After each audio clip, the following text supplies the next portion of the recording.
Welcome to Second Take, the show that focuses on the issues behind the news. Martin Creamer joins me in studio to discuss the consequences of Sibanye Gold offering the Association of Mineworkers and Construction Union a R25 stability premium to avoid industrial action, throwing a spanner in the collective works of the Chamber of Mines gold wage negotiations. Hi Martin. Hi Tracy. So what led to this offer from Sibanye Gold? Well, I think it's because Sibanye Gold is now straddling two precious metals. You know, it was in gold before, which has always had this tradition of collective bargaining, but it's also in platinum, which has always had the tradition of individual company bargaining. So he's got his feet now in both camps because he's about to take over certain assets from Anglo-American Platinum in the Rustenburg area. And we know the Platinum Belt was the scene of the longest and most hostile, or one of the most hostile strikes South Africa has ever had in 2014. So you don't want a repeat of that as you go into a new space. So the union that perpetrated that strike was AMCU, and the union that broke ranks with Sibanye was also AMCU, even though there was a contestation around whether it had the majority or not. AMCU actually were embarking on a protected strike. So it wasn't an illegal strike as it was in the Platinum Belt. This was a protected one, and one thought they were going to take advantage of it. But the dangling of R25 in front as a carrot seemed to turn everything. It seems ironic because one would imagine that against the background of the huge demands that AMCU had on the Platinum Belt of a minimum of R12,500 per entry-level worker, R25 wouldn't have got far. But it seems to have got far in this space. Now, exactly what happened behind those doors, I'm sure we're never going to know. But it did avert a strike.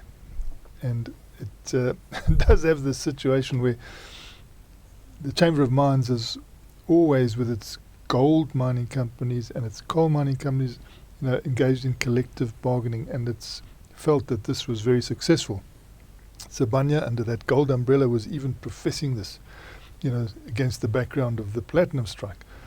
But now that it's in platinum, or getting into platinum as well, it seems to have two mindsets, and perhaps that's the reason why you've got this very strange deal that ended a strike with a R25 monthly salary increase. Isn't this setting a bad precedent? Well, some people say it is, because they're saying, well, look, is this extortion?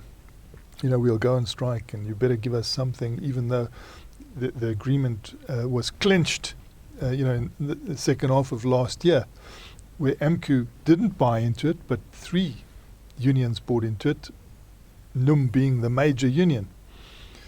And one would have expected the company to make sure that it didn't upset those unions who had actually negotiated and reached a 3-year deal, which is a good period of time to have a deal for mining companies. Secured a 3-year deal and then did not deprive AMCU members of it.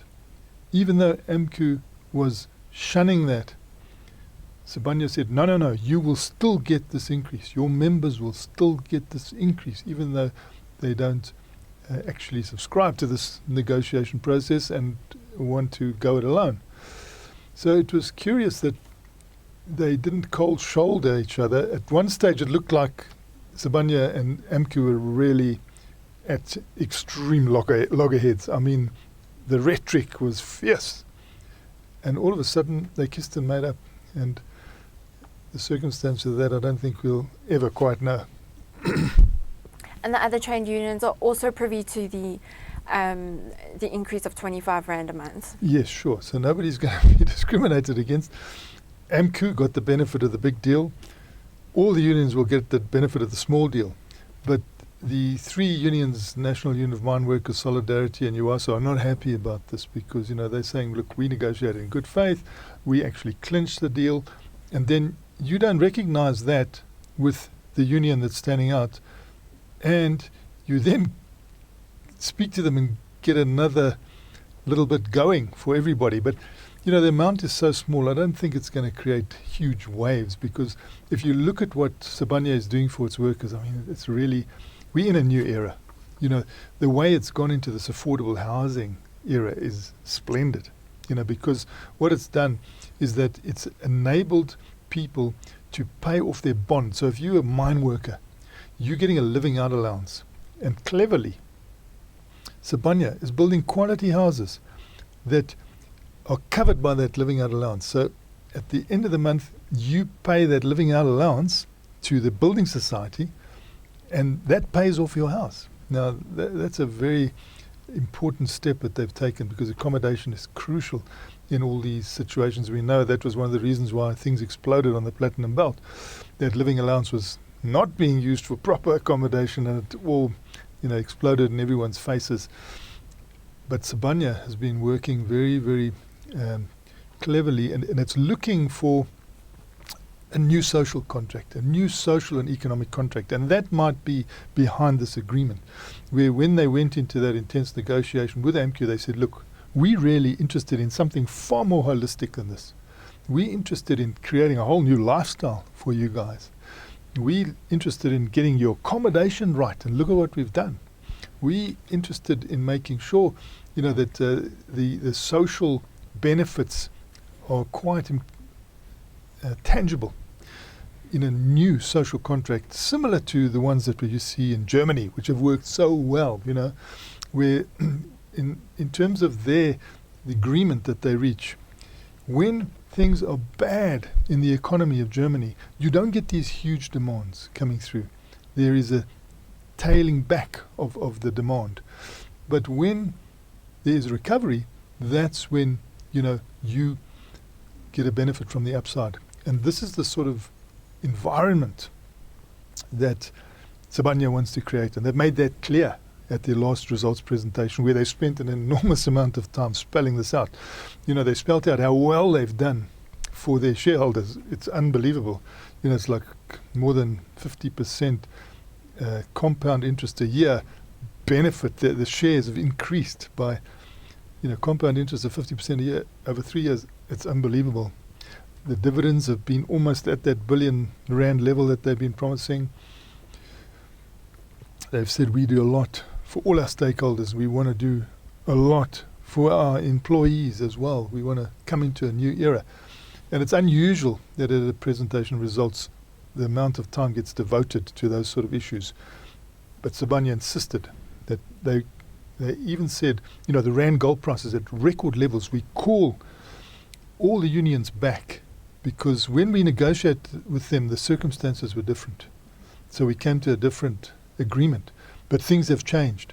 And we don't want them to come and redo the deal, but we want them to all come back to the table to hone out this new social and economic pact that we want, this contract with them.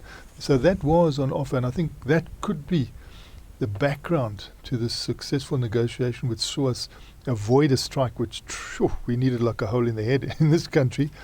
And also, there was a recognition that when things are good, even in local currency, we're prepared to look at more for our crucial stakeholders, the mine workers. And I think that message maybe got through, and that's why we didn't have a second strike. And do you think other gold companies will follow suit? I think so. I think that once, I think everybody's looking for an arrangement where when the market is good, people get rewarded, and when it is bad, they hold back on their demands. And you get a sort of a mean that makes sure that people benefit overall. Thanks, Martin. It's a great pleasure, Tracy. That's it for today. Join us again next week for more news analysis on the South African mining industry.